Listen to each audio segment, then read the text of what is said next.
YouTube channel में। तो चलिए इस वीडियो में देखेंगे साइंस का दूसरा सेट। ठीक है, तो एक सेट हो गया है। देखिए ये पहला सेट है, लेकिन दूसरा सेट को पहला सेट कह के अपलोड कर दिए, तो चलिए पहला को दूसरा कह के अपलोड करते रहे।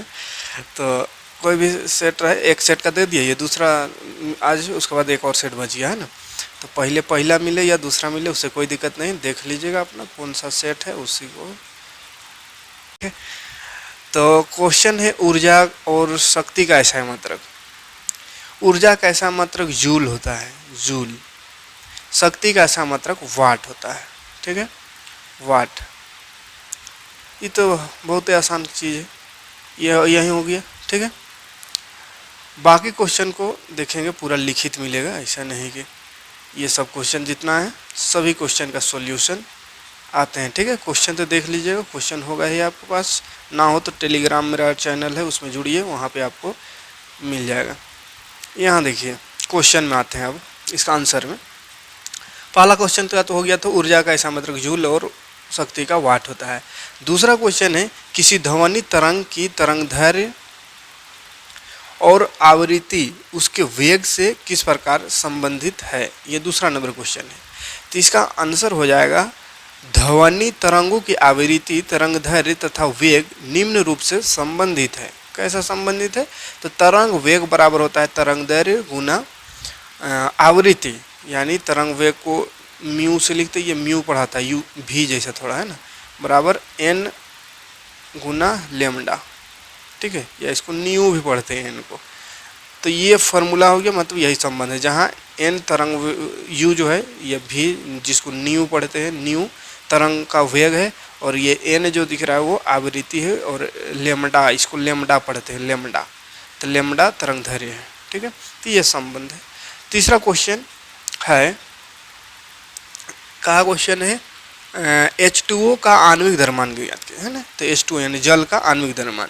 तो जल का आणविक द्रव्यमान देखिए, H हाइड्रोजन का द्रव्यमान 1 होता है, तो 1, और हाइड्रोजन 2 है, इसलिए गुना होगा ये 2 से, प्लस ऑक्सीजन है, तो ऑक्सीजन का 16 होता है, 16 लिखा हुआ है, तो 2 1 2 प्लस 16, तो 16 और 2 कतई हो गया 18, तो उसका आणविक द्रव्यमान 18 ग्राम हो जाएगा।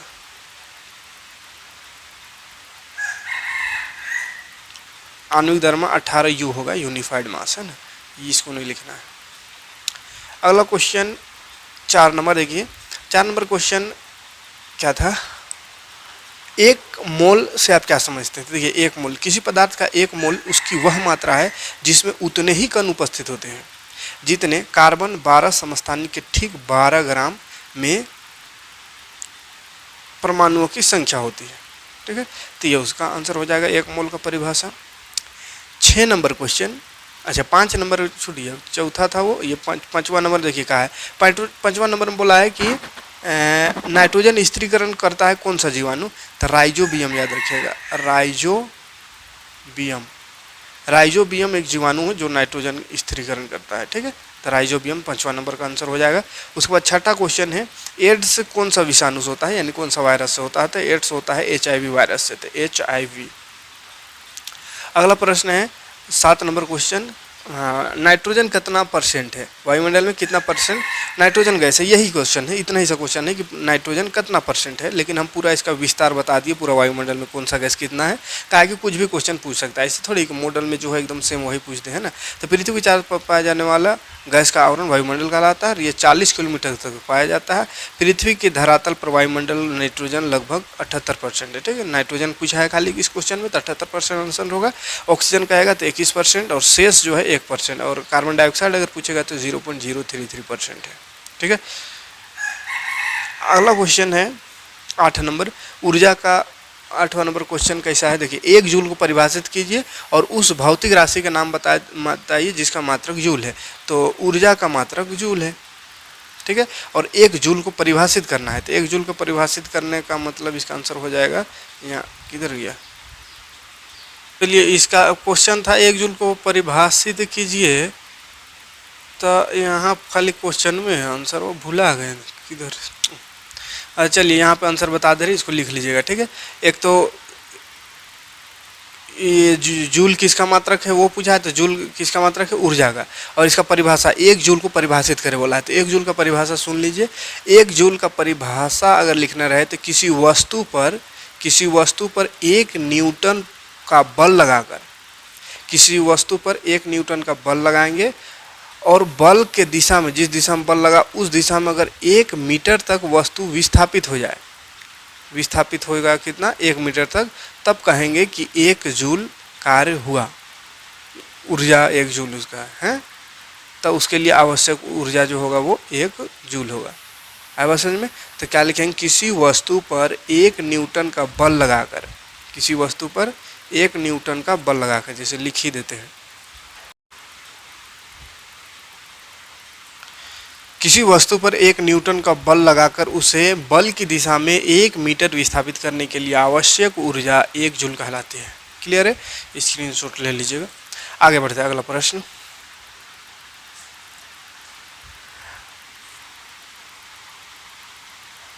अगला क्वेश्चन है, किसी दिए हुए माध्यम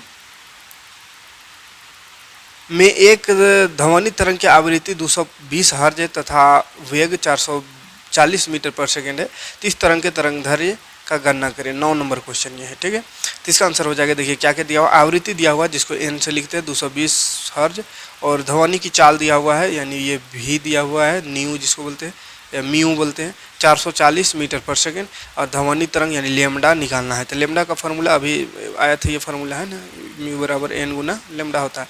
लेमडा निकालना है तो लेमडा एन जो है गुना में है तो उधर जाके भी का नीचे आ जाएगा। ठीक है, तो 440 ये दिया हुआ है, एन है 220, कटेगा 1 0 1 0, फिर 2 से 2 1 2 2 1 2 2 2 4 2 0 0, तो बचेगा 20 बटा, अच्छा ये 44 से 400 लिख दिए हैं, 440 है तो 440 और नीचे 220, तो 0 0 काटा और 22 दूनी 44, तो 2 आंसर हो जाएगा 2 मीटर। अगला क्वेश्चन है 10 नंबर क्वेश्चन। 10 नंबर का है, निम्नलिखित, इसमें बोला है 46 ग्राम सोडियम परमाणु के कणों की संख्या ज्ञात कीजिए। 46 ग्राम सोडियम परमाणु के कण की निकालना है, कणों की संख्या ये वाला है ना, 46 ग्राम सोडियम, ये क्वेश्चन है 10वां नंबर में, लेकिन हम इसमें 3 क्वेश्चन दिखा दे रहे हैं, हो सकता है ये भी आ जाए, इसके जैसा और 3 क्वेश्चन दिखा दे रहे हैं। तो चलिए ये क्वेश्चन मेन है तो इसको समझ लेते हैं।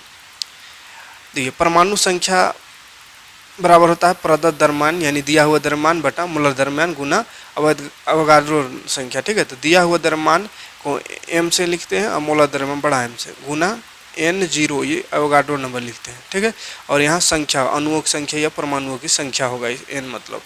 तो देखिए, दिया हुआ द्रव्यमान 46 ग्राम है तो 46 ऊपर रहेगा, और इसका मोलर द्रव्यमान होता है सोडियम का 23, तो सोडियम का 23 होता है, इसे 23 नीचे रहेगा, और गुना अवोगाड्रो नंबर ये होता है, तो ये लिख देना। फिर इसको काट देना है, 23 दूनी 46, 2 बार में कट जाएगा, फिर 2 से इसको गुना कर देना है, 6 पॉइंट देखिए 022 है और 2, तो गुना करिएगा तो 2 दूनी 4, 2 दूनी 4, 2 0 0 पॉइंट 2 6 12, तो 12.044 और गुना 10 का पावर 23, ये हो जाएगा इसका परमाणुओं की संख्या। ठीक है, बाकी ऑक्सीजन के परमाणु की संख्या निकालने के यहाँ दे दिए हैं, आप यहाँ से देख लीजिएगा। इस तरह ऑक्सीजन का निकालने का पूछ सकता है, और ये नाइट का चीज़ का था, उसके बाद कार्बन का था, तो कार्बन का निकाल लीजिएगा। ठीक है, अगला क्वेश्चन है, थॉमसन के परमाणु मॉडल की व्याख्या कीजिए। 11 नंबर क्वेश्चन है, थॉमसन के परमाणु मॉडल। तो थॉमसन के इस परमाणु मॉडल का कटा तारबुज मॉडल कहते हैं। थॉमसन के इस मॉडल पर परमाणु के धन आवेश तारबुज के खाने वाले लाल भाग की तरफ बिखरा है, जबकि इलेक्ट्रॉन धन आवेश गोले में तरबूज के बीज की भांति धंसा हुआ है। तो ये छोटा सा इसका ये था मॉडल था ना, इसको बना देना है। और हालांकि इस मॉडल में परमाणु के आवेश रहित अभिलक्षण की विवेचना की, पर कुछ वैज्ञानिकों ने यह मॉडल नहीं समझ आया, इसलिए इसे नकार दिया है ना, मैंने ये कामयाब नहीं हुआ था ये मॉडल। ठीक है, या आप इसको भी लिख सकते हैं, थॉमसन का परमाणु मॉडल। थॉमसन ने तरबूज के समान परमाणु मॉडल प्रस्तावित किया, जिसमें परमाणु का धनावेश तरबूज के खाने वाले भाग की भांति फैला हुआ है, जबकि इलेक्ट्रॉन धनावेशित गोले में तरबूज के बीज की भांति फंसे हैं। ऋणावेश तथा धनावेश परमाणु के समान होते हैं, इसलिए परमाणु विद्युत उदासीन है, ये कहा था थॉमसन अपने मॉडल में। अगला प्रश्न आते हैं 12 नंबर। तो 12 नंबर क्वेश्चन में है 0.5 मोल ऑक्सीजन। ठीक है, तो यहाँ पे हम ऑक्सीजन 0.2 मोल वाला दिखा रहे हैं, लेकिन 0.5 मोल है क्वेश्चन में, तो 0.5 मोल का भी निकालेंगे, और यहाँ पे ये 0.2 मोल ऑक्सीजन का निकाला हुआ और 0.5 मोल जल का निकाला हुआ है, लेकिन क्वेश्चन जो मॉडल में वो कहा है 0.5 मोल ऑक्सीजन का। ठीक है, 0.5 मोल ऑक्सीजन के अणु का द्रव्यमान, ऑक्सीजन का अणु माने O2 का निकालना है। ठीक है, तो देखिए द्रव्यमान निकालना है, मोल दिया हुआ है, तो मोल बराबर फार्मूला होता है N बराबर ये दिया हुआ द्रव्यमान बटा मोलार द्रव्यमान। तो मोल दिया हुआ है तो 0.5 मोल हो जाएगा, बराबर दिया हुआ द्रव्यमान निकालना है, द्रव्यमान नहीं दिया हुआ तो निकालना है। और मोलार द्रव्यमान इसका कितना होता है ऑक्सीजन का 16 होता है, चूँकि O2 है यानी 16 दूनी 32 होगा, तो यहाँ भरा जाएगा 32। तो 32 भाग में है तो इधर 0.5 की तरफ आएगा तो गुना हो जाएगा, तो बच गया मास यानी द्रव्यमान। तो 32 को 5 से गुना करिए, 5 दूनी 10, 5 या 15 और 1 16 और एक अंक बाद पॉइंट है तो 16.0 यानी मास इसका हो जाएगा 16 ग्राम। ठीक है, तो ये रहा 0.5 मोल ऑक्सीजन का, है ना। बाकी और दो क्वेश्चन इसी से रिलेटेड देख लीजिए। जैसे ऑक्सीजन परमाणु मोल की संख्या 0.2 अगर है और ऑक्सीजन का मोलर द्रव्यमान होता है 16। ठीक है, तो 0.2 और 16 गुना हो जाएगा तो कितना हो जाएगा 3.2। ऑक्सीजन परमाणु का है ये। ठीक है, ऑक्सीजन के परमाणु, और ऑक्सीजन अणु रहे तो O2 16 दूनी 32 लेना है। ठीक है, फार्मूला वही होता है, मोलों की संख्या बराबर दिया हुआ द्रव्यमान ऊपर रहता है, नीचे मोलार द्रव्यमान, है ना। तो यहाँ दिया हुआ द्रव्यमान निकालना है तो N गुना हो जाएगा मोलार द्रव्यमान, तो इसीलिए इसमें डायरेक्ट गुना कर दिया, बिना फार्मूला लिखे गुना किया हुआ है, जो फार्मूला में बताया वही चीज़ है। ठीक है, यहाँ पे भी वैसे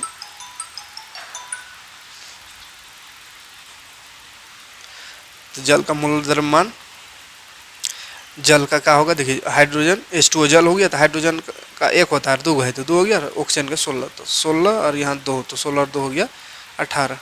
ठीक है, 18 और यहाँ 0.5 मोल का निकालना है तो 18 को 0.5 से गुना कर देंगे इतना हो जाएगा। ठीक, तो ये 2 एक्स्ट्रा क्वेश्चन था।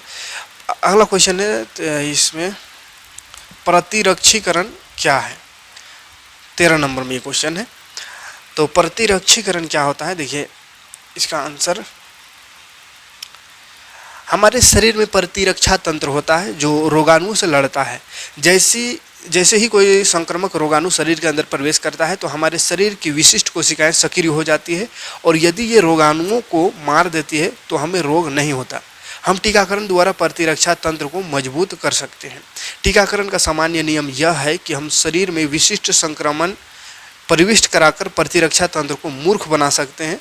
वह उन रोगाणुओं की नकल कर रहता है, उन रोगाणुओं का नकल रहता है जो टीके के द्वारा शरीर में पहुंचा दिया जाता है। यानी कि जिस वायरस से बीमारी हो रहा है या जिस बैक्टीरिया से बीमारी हो रहा है, उसी बैक्टीरिया को शरीर में टीका द्वारा प्रवेश करा दिया जाता है, तो शरीर उससे लड़ना सीख जाता है, वो नकली वाला रहता है। ठीक है, यानी बुड़बक बनाया जाता है शरीर के प्रतिरक्षा तंत्र को, और फिर अभी ओरिजिनल वाला आ गया तो फिर बुड़बक वाला माने नकली वाला को मार के आदत हो जाता है तो ओरिजिनल वाला को भी नष्ट कर देता है। ठीक, वह वास्तव में रोग उत्पन्न करने वाले रोगाणुओं को नष्ट करता है, अर्थात उन्हें रोग फैलाने से रोकता है, जिससे हमारे प्रतिरक्षा तंत्र मजबूत हो जाता है। आजकल टिटेनस, डिप्थीरिया, कुकुर खांसी, पोलियो आदि के टीके उपलब्ध हैं जो इन रोगों से के निवारण का विशिष्ट साधन प्रदान करता है। अभी कोरोना का भी उपलब्ध हो गया। ठीक है, 14 नंबर क्वेश्चन है, भारत में जल प्रदूषण बढ़ रहा है, उसका कुछ कारण बताना है। ठीक है, जल प्रदूषण के 3 कारण बताना है, बस भारत रहेगी कोनो रहे, खाली 3 कारण बोला है। ठीक है, तो औद्योगिक कूड़ा एक कारण हो गया,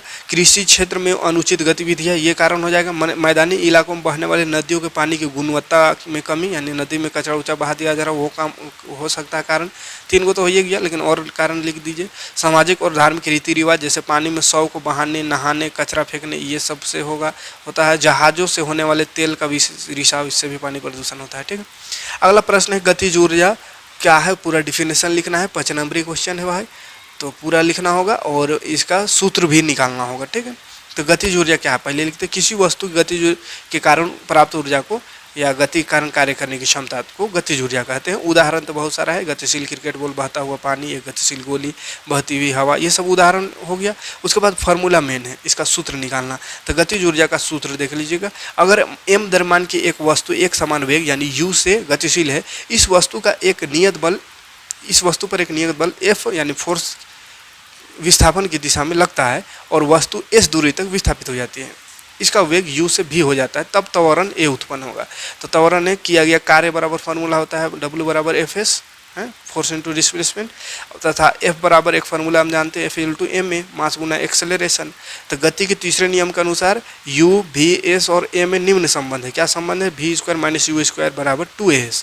तो s बराबर अगर निकालना चाहे तो हो जाएगा v² माइनस u², 2a जो है गुना में, तो इधर भाग आ जाएगा, v² u² की तरफ जाएगा तो भाग में आ जाएगा, तो ये हो गया 2as, 2a, s बराबर v² माइनस u² / 2a। उसके बाद समीकरण 2, 3 से f और s का मान समीकरण 1 में रखेंगे, f और s का मान। तो समीकरण 1 में w बराबर था f फोर्स इंटू डिस्प्लेसमेंट, तो फोर्स का ma हो गया। देखिए फोर्स की जगह में ma लिख दिए और s की जगह में आया है v² माइनस u² / 2a। तो इसको लिख देना दिया है, देखिए v² माइनस u² / 2a।